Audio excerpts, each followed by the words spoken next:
রীতিমতো ভারতকে নিয়ে বোমা ফাটালেন নেপালের ক্ষমতাচ্যুত প্রধানমন্ত্রী কেপি শর্মা ওলি। তার পতনের পেছনে ভারতের কূটকৌশল রয়েছে বলে অভিযোগ। মাত্র ৩ বছরের ব্যবধানে ছাত্র জনতার অভ্যুত্থানের মুখে প্রতিবেশী ৩ দেশের সরকার পতন দেখল ভারত। বিহারের আন্দোলন ঘিরে চিন্তা বাড়ছে মোদির। এবার ইসরায়েলের সামরিক ঘাঁটি লক্ষ্য করে সুপারসনিক ক্ষেপণাস্ত্রের হামলা চালিয়েছে ইয়েমেন। নেতানিয়াহুর বিরুদ্ধে মুখ খুলতে শুরু করেছে সৌদি আরব। ফিলিস্তিন ভূখণ্ডকে নিজেদের বলে দাবি ইসরায়েলের প্রধানমন্ত্রী বেনিয়ামিন নেতানিয়াহুর। কোনো ফিলিস্তিনি রাষ্ট্র প্রতিষ্ঠা করতে দেয়া হবে না বলে হুঁশিয়ারি। এবার পোল্যান্ডের সাথে রাশিয়া বেলারুশের যুদ্ধে জড়িয়ে পড়ার শঙ্কা। সীমান্তে নামানো হচ্ছে ৪০,০০০ সেনা। নেপালের রাজপথে তরুণ প্রজন্মের গর্জন। দুর্নীতি আর সামাজিক যোগাযোগ মাধ্যম বন্ধের প্রতিবাদে জ্বলে ওঠা জেনজি আন্দোলন মুহূর্তেই রূপ নেয় ভয়াবহ রাজনৈতিক ঝড়ে। মাত্র ২ দিনে ক্ষমতাচ্যুত হন প্রধানমন্ত্রী কেপি শর্মা ওলি। কিন্তু প্রশ্ন উঠেছে, এই আন্দোলন কি সত্যি তরুণ প্রজন্মের স্বতঃস্ফূর্ত ক্ষোভ, নাকি পর্দার আড়াল থেকে অদৃশ্য সুতোয় টানা এক রাজনৈতিক খেলা? আন্দোলনের প্রথম দিনেই নিহত হয় ১৯ জন। রক্তে ভেজে ওঠে রাজধানী কাঠমান্ডুর রাস্তাঘাট। আগুনে জ্বলে ওঠে মন্ত্রী এমপিদের বাড়িঘর, ব্যবসায়িক প্রতিষ্ঠান। সেনা হেলিকপ্টারে করেই নিজ বাসভবন ছেড়ে পালাতে হয় প্রধানমন্ত্রী কেপি শর্মাকে। সাবেক এই প্রধানমন্ত্রীর পদত্যাগের পর গুঞ্জন উঠেছে তিনি দেশ ছেড়ে পালিয়েছেন। তবে তিনি নেপালেই অবস্থান করছেন। বর্তমানে তিনি আছেন সেনাবাহিনীর শিবপুরি ব্যারাকে। গেল বুধবার সেই ব্যারাক থেকেই নিজ দলের মহাসচিবের কাছে একটি চিঠি পাঠিয়েছেন। সেখানেই নিজের প্রধানমন্ত্রিত্ব হারানোর জন্য ভারতকে দায়ী করেন। কেপি শর্মার মতে এটি শুধু দুর্নীতির বিরুদ্ধে বিক্ষোভ নয়, বরং তার পতনের পেছনে রয়েছে ভারতের কূটকৌশল। মহাসচিবের কাছে পাঠানো ওই চিঠিতে কেপি শর্মা উল্লেখ করেছেন, যদি তিনি লিপুলেখ অঞ্চল নিয়ে প্রশ্ন না তুলতেন কিংবা অযোধ্যা ও দেবতা রাম নিয়ে কথা না বলতেন, তাহলে তিনি হয়তো ক্ষমতায় থাকতেন। তিনি বলেন, অযোধ্যায় দেবতা রামের জন্ম হয়েছে এই দাবির বিরোধিতা না করলে তবে হয়তো আজও ক্ষমতায় থাকতেন। তিনি সরাসরি বলেন, আমি ক্ষমতা হারিয়েছি ভারতের কারণে। কিন্তু অলির অভিযোগের পাশাপাশি উঠে আসছে আরও এক কৌতূহলীয় চিত্র। সেনাবাহিনীর উদ্যোগে গঠিত হচ্ছে দেশটির অন্তর্বর্তীকালীন সরকার। সেই নেতৃত্বের জন্য এগিয়ে আসছেন সাবেক প্রধান বিচারপতি সুশীলা কার্কি। দুর্নীতি বিরোধী আন্দোলনের প্রবীণ কর্মী হিসেবে তার প্রতি আস্থা প্রকাশ করেছে আন্দোলনকারীরা। আশ্চর্যজনকভাবে এই সুশীলা কার্কি প্রকাশ্যে ভারতের প্রশংসা করছেন, এমনকি নরেন্দ্র মোদীর নীতির প্রতিও গভীর শ্রদ্ধা জানাচ্ছেন। এখানেই জেগে উঠছে প্রশ্ন, জেনজি আন্দোলনের আগুনে সত্যি কি ভারতের হাত আছে? আন্দোলনের সূত্রপাত দুর্নীতি ও সোশ্যাল মিডিয়া বন্ধের প্রতিবাদ হলেও শেষ পর্যন্ত যে ফলাফল দাঁড়িয়েছে তা ভারতের জন্য সুবিধাজনক বলেই মনে করছেন বিশ্লেষকরা। একদিকে অলি ভারতের বিরুদ্ধে সরব, অন্যদিকে আন্দোলনকারীদের পছন্দের অন্তর্বর্তী সরকার প্রধান হতে যাচ্ছেন ভারতপন্থী সুশীলা কার্কি। আন্তর্জাতিক মহলেও তাই জল্পনা তীব্র। ভারত কি আড়াল থেকেই তরুণ প্রজন্মকে মদত দিয়েছে, নাকি এই আন্দোলন কেবল পরিস্থিতির কাকতালীয় মোড়? নেপালের রাজনীতিতে যেই ঝড় বইছে তা শুধু অভ্যন্তরীণ নয়, বরং আঞ্চলিক শক্তির পালাবদলের নাটকীয় প্রতিচ্ছবি। কেপি শর্মা ওলির অভিযোগ আর সুশীলা কার্কির ভারত প্রেম নিয়ে এখন সবার মুখে প্রশ্ন, নেপালে জেনজি আন্দোলনের নাটাই কি সত্যি ভারতের হাতে? ওয়ালিউল হাসানাত, যুগান্তর নিউজ।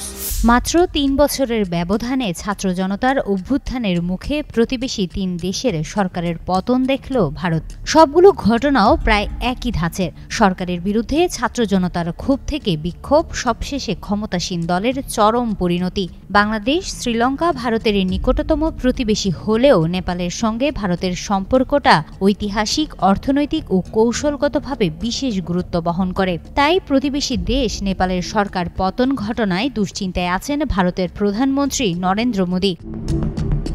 ২০২২ সালে শ্রীলঙ্কা, ২০২৪ সালে বাংলাদেশ এবং সবশেষ নেপালের রাজনৈতিক অস্থিরতা দিল্লিকে গভীরভাবে চিন্তায় ফেলেছে। ২০২২ সালে শ্রীলঙ্কায় বিক্ষোভের মুখে প্রেসিডেন্ট গোতাবায়া রাজাপাকসে দেশ ছেড়ে পালিয়ে যান, আর দিল্লি সফরের ঠিক ১ সপ্তাহ আগে পদত্যাগ করলেন নেপালের প্রধানমন্ত্রী। দুটি ঘটনাই ভারতকে অপ্রস্তুত অবস্থায় ফেলেছে। ভারতের অবসরপ্রাপ্ত মেজর জেনারেল অশোক মেহতা বলেন, নেপালের অস্থিতিশীলতা ভারতের জন্য কৌশলগতভাবে উদ্বেগের বিষয়, কারণ চীনের ওয়েস্টার্ন থিয়েটার কমান্ড নেপালের ওপারে অবস্থিত এবং ইন্দো গাঙ্গেয় সমভূমিতে যাওয়ার পথও সরাসরি নেপালের ভিতর দিয়ে গিয়েছে। বিবিসির প্রতিবেদনে বলা হয়েছে, ভারতের সঙ্গে নেপালের সীমান্ত ১,৭৫০ কিলোমিটারের বেশি। তাই নেপালের অস্থিরতার দিকে বিশেষ নজর রাখছে মোদি প্রশাসন। নেপালের তরুণদের প্রাণহানি নিয়ে শোক জানিয়ে মোদি বলেছেন, নেপালের ঘটনা হৃদয় বিদারক। শান্তি, স্থিতিশীলতা ও সমৃদ্ধ অত্যন্ত গুরুত্বপূর্ণ। একই সঙ্গে তিনি মন্ত্রিসভার সদস্যদের সঙ্গে জরুরি নিরাপত্তা বৈঠকও করেন। নেপালের পরিস্থিতি কিছুটা শান্ত হলেও বিশেষজ্ঞরা সতর্ক করেছেন, বিক্ষোভকারীদের ক্ষোভ মূলত দেশটির ৩ প্রধান রাজনৈতিক দলের বিরুদ্ধে, যাদের সঙ্গে ভারতের দীর্ঘদিনের ঘনিষ্ঠ যোগাযোগ ছিল। জওহরলাল নেহেরু বিশ্ববিদ্যালয়ের অধ্যাপক সঙ্গীতা থাপলিয়াল বলেন, নেপালের নতুন সরকার বা নেতৃত্ব কী রূপ নিবে তা এখনও অনিশ্চিত। তাই ভারতকে বাড়তি সতর্ক থাকতে হবে, যাতে বাংলাদেশের মতো পরিস্থিতি তৈরি না হয়। বাংলাদেশের সাবেক প্রধানমন্ত্রী শেখ হাসিনার সঙ্গে দিল্লির সম্পর্ক ছিল সৌহার্দ্যপূর্ণ, কিন্তু তাকে আশ্রয় দেওয়ায় ভারতের সঙ্গে অন্তর্বর্তী সরকারের সম্পর্কে টানাপোড়েন তৈরি হয়েছে। নেপালের সঙ্গেও কিছু বিরোধ আগে থেকেই আছে। বিশেষজ্ঞরা মনে করছেন, এখন ভারতকে অতিরিক্ত সতর্কতা ও কূটনৈতিক ভারসাম্য রক্ষা করতে হবে। পাকিস্তান, মিয়ানমার সহ অন্যান্য প্রতিবেশীর সঙ্গে ভারতের সম্পর্ক জটিল। ফলে শ্রীলঙ্কা, বাংলাদেশ ও নেপালের মতো রাজনৈতিক পতনের ধাক্কা মোদির জন্য নতুন এক আঞ্চলিক অস্থিরতার ইঙ্গিত দিচ্ছে। হিমাতুল জান্নাত, যুগান্তর নিউজ। গাজায় ইসরায়েলি এবং ফিলিস্তিনের সশস্ত্র বাহিনীর মধ্যে যুদ্ধ শুরু হবার পর থেকেই মধ্যপ্রাচ্যে বাড়ছে উত্তেজনা।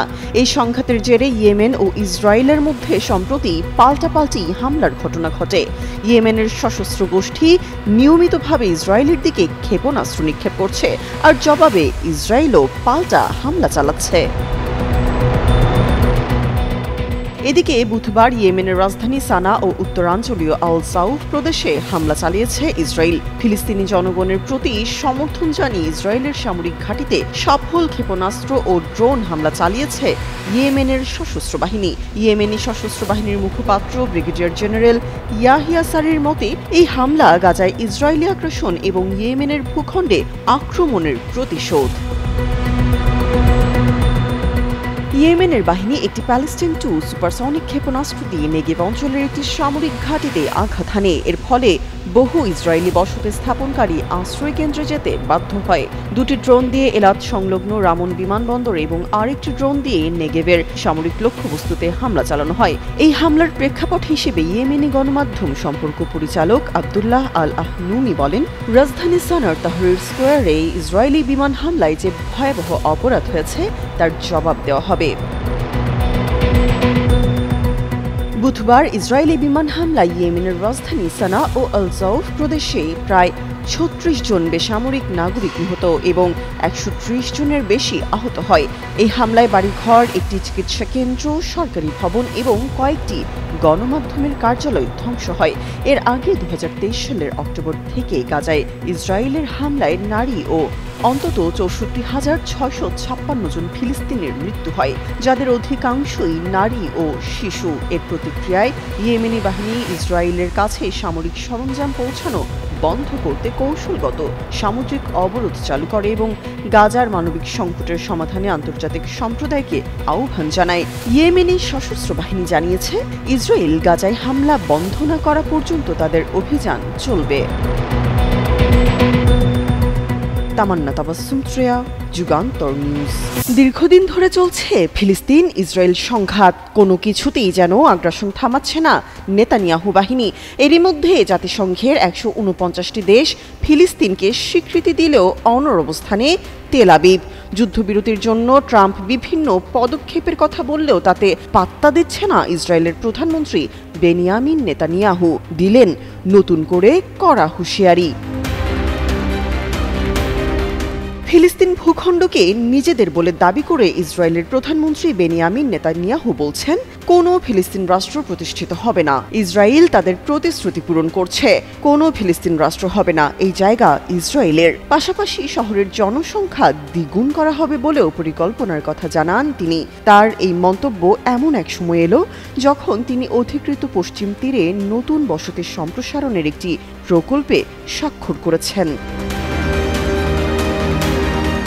এই প্রকল্পটি বাস্তবায়িত হলে পশ্চিম তীরের একটি বিশাল অংশ দখলকৃত পূর্ব জেরুজালেম থেকে বিচ্ছিন্ন হয়ে পড়বে। একই সাথে ওই অঞ্চলের হাজার হাজার ইসরায়েলি বসতি একে অপরের সঙ্গে সংযুক্ত হবে। ফিলিস্তিনরা পূর্ব জেরুজালেমকে তাদের ভবিষ্যৎ রাষ্ট্রের রাজধানী হিসেবে দেখে আসছে। আল জাজিরার এক প্রতিবেদক বলেন, এই সম্প্রসারণ পরিকল্পনাটি পশ্চিম তীর ও পূর্ব জেরুজালেমের ভৌগোলিক সংযোগ সম্পূর্ণরূপে ভেঙে দেবে। বিশ্লেষকদের মতে এই প্রকল্প বাস্তবায়িত হলে ভবিষ্যতে ফিলিস্তিন রাষ্ট্র গঠন কার্যত অসম্ভব হয়ে পড়বে। আন্তর্জাতিক আইন অনুসারে 1967 সাল থেকে ইসরায়েল কর্তৃক দখল করা পশ্চিম তীরের সব বসতি অবৈধ বলে গণ্য হয়, এমনকি সেগুলোর ইসরায়েলি অনুমোদন থাকলেও। নেতানিয়াহুর এই মন্তব্যের তীব্র নিন্দা জানিয়েছেন ফিলিস্তিন কর্তৃপক্ষের প্রেসিডেন্ট মাহমুদ আব্বাসের মুখপাত্র। তিনি বলেন, পূর্ব জেরুজালেমকে রাজধানী করে একটি স্বাধীন ফিলিস্তিন রাষ্ট্র গঠনই এই অঞ্চলের শান্তির একমাত্র চাবিকাঠি। তিনি এই ইসরায়েলি বসতিগুলোকে আন্তর্জাতিক আইনের লঙ্ঘন আখ্যা দিয়ে অভিযোগ করেন যে নেতানিয়াহু পুরো অঞ্চলকে একটি অন্ধকারের দিকে ঠেলে দিচ্ছেন। তামান্না তাবাসসুম, যুগান্তর নিউজ।